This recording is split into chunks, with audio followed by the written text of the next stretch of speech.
مختار ابن ابو عبید ثقفی ایک ایسا شخص جس کے دو متضاد پہلو ہیں۔ ایک طرف اسے بغض اہل بیت تھا تو دوسری طرف اس نے قاتلان حسین سے چن چن کر بدلہ لیا۔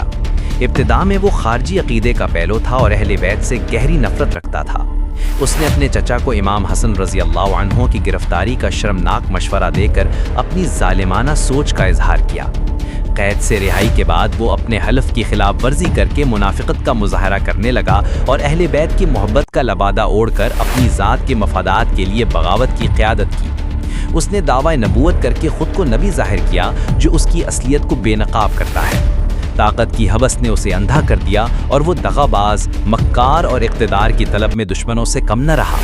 مورخین کے مطابق اس کی حکومت میں ظلم و تشدد کے واقعات بھی ہوئے اور اس کی مکارانہ حکمت عملی نے بہت سے لوگوں کو نقصان پہنچایا۔